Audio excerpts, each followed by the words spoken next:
no ano da colheita para ganhar muitas almas para o reino de Deus. Eu sei que aqui não, mas Deus me dá a graça, a honra de ir em algumas igrejas no nosso estado, no Brasil e fora, e tem uns crentes meio assim, apático, braço cruzado, não quer evangelizar, não quer testemunhar de Jesus, crente frio. Deus está para nos avivar, para nos encher do Espírito, pode rodar, sapatear, pular aqui. Esse é o nosso momento. Quando nós somos cheios do Espírito, nós fazemos isso mesmo. Mas o resultado tem que ser depois que sair daqui. Pode rodar, pular, sapatear aqui. Eu estou dizendo assim, mas isso o pastor deixa, né?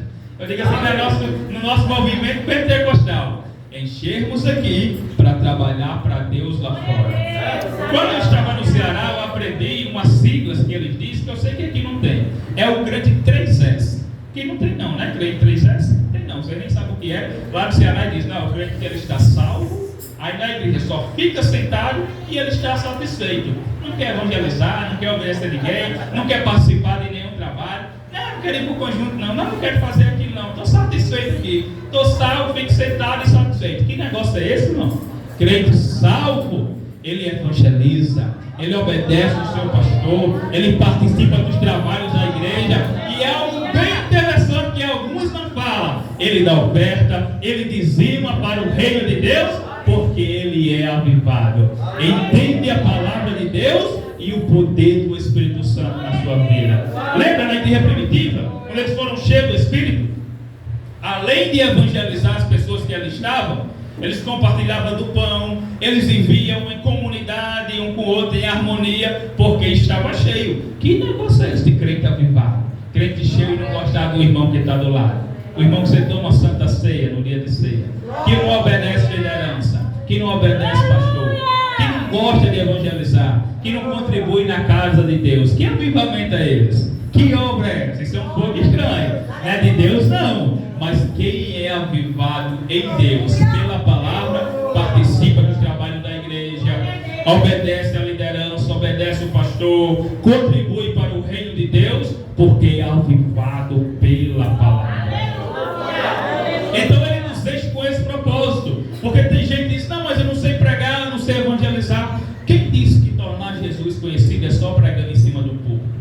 Existem diversas maneiras de pregar, de evangelizar. Vou balançar o coqueiro de novo. Quem sabe eu venho aqui dar um treinamento de evangelização para a igreja? Eu vivo disso, eu sou formado nessa área, eu treino equipe.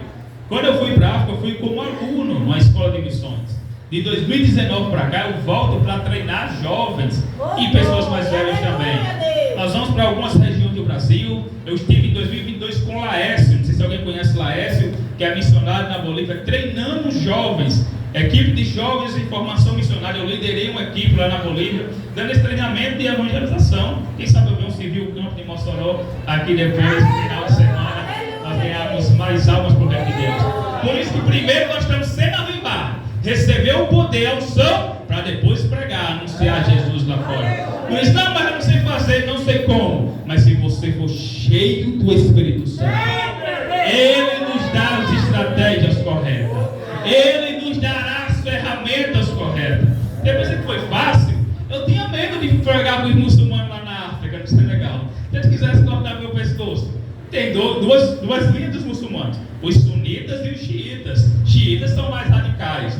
Nós estamos lidando com os sunitas, mas se eu pegasse o xiita para evangelizar, se ele quisesse cortar o meu pescoço, mas sabe por que eu fui? Não foi na minha força, não foi na minha capacidade, não foi no meu poder, até porque não tenho, mas eu fui porque estava avivado pela palavra.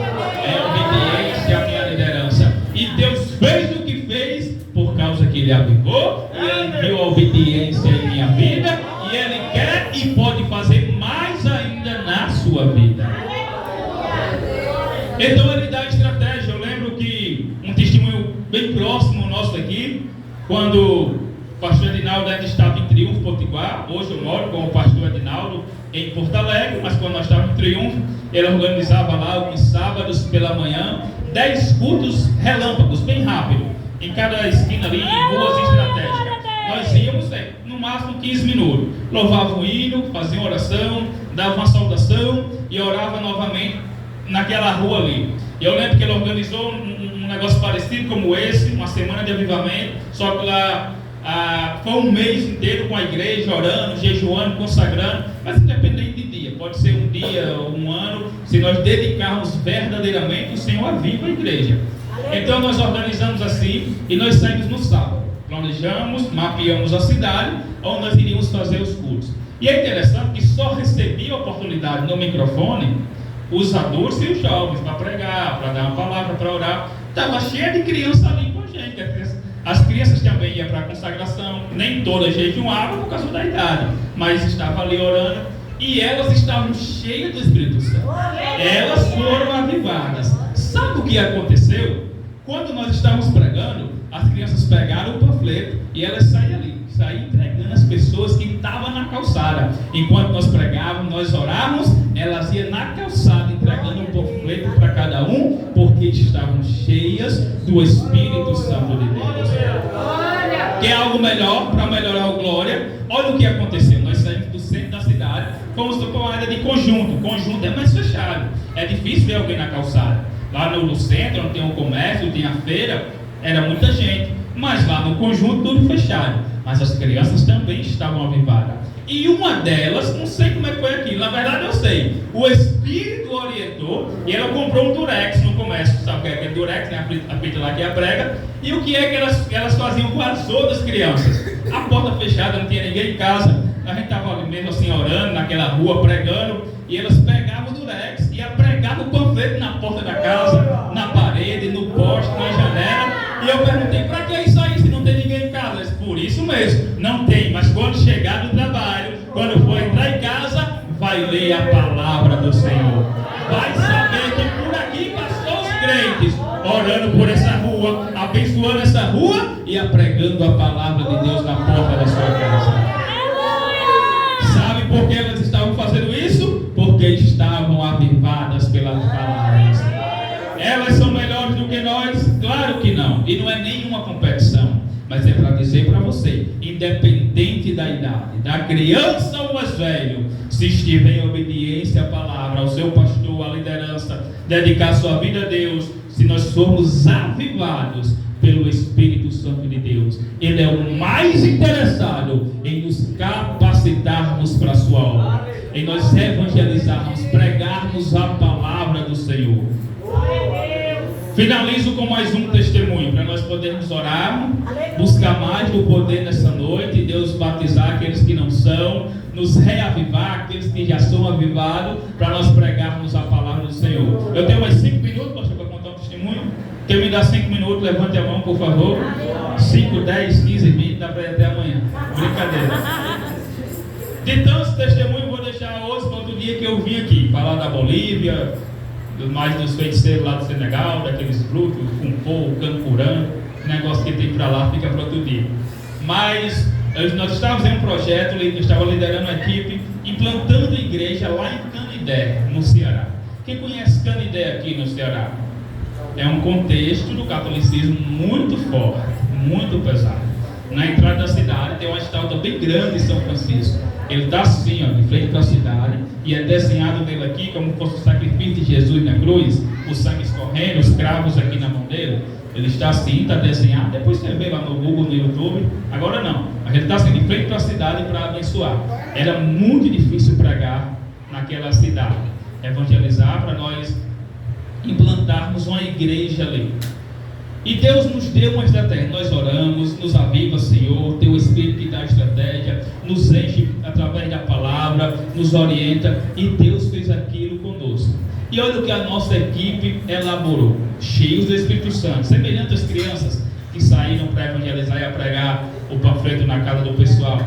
Nós saímos à tarde para evangelizar. Nós vamos falar com uma senhora, e ela disse, não falo com vocês, porque vocês são os crentes da capa preta. O que é isso? Depois que eu entendi, quando ela se converteu, ela explicou que nós andávamos com a Bíblia e a capa era preta, e dizia isso, o nosso apelido lá interno. Se eu soubesse antes, tinha comprado a Bíblia com a capa branca, né? A capa branca não tem capa preta. Negócio tenebroso. Mas ela não queria ouvir. Aí ela disse, não quero ouvir porque vocês são crentes da capa preta.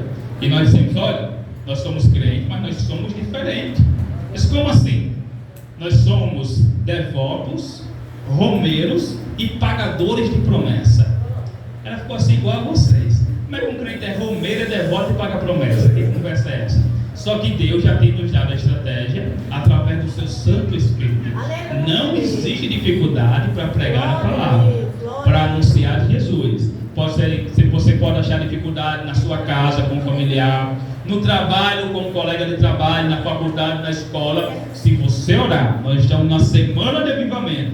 Deus é o mais interessado em nos encher para nós pregarmos a sua palavra. Ela perguntou como é que é isso? E nós vamos explicar. Claro que não dá tempo de explicar a etimologia de cada palavra, a raiz, de onde vem o significado de cada palavra. Mas como ela era católica e praticante, ou como nós dissemos, né, católica do pé roxo, ela entendia bem isso. Qual é a romaria de vocês? Para onde é que vocês andam?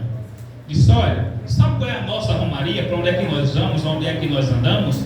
Por todo esse Nordeste, falando do nosso santo.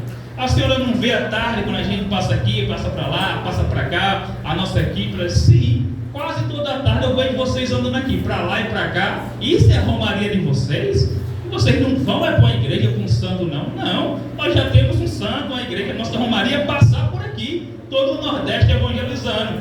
E isso é uma dica que eu falo até que eu estou dando um treinamento. Quando nós saímos para evangelizar em qualquer parte do mundo, essa é a nossa romaria. Nós estamos falando do nosso Deus, a nossa andança, a nossa peregrinação. Sabe de onde é que vem esse termo? Quando a gente lê do Salmo 120 ao 132, você vê entre a epígrafe, tem assim, né? Cântico de degrau, salmo de degrau, de peregrinação. Quando eles iam para o templo com os seus filhos, eles iam ensinando a palavra. E daí vem esse termo, andança, peregrinação, romaria. É andar, ensinar a palavra. E quando nós saímos para evangelizar, não vamos ensinar quem é Jesus às pessoas,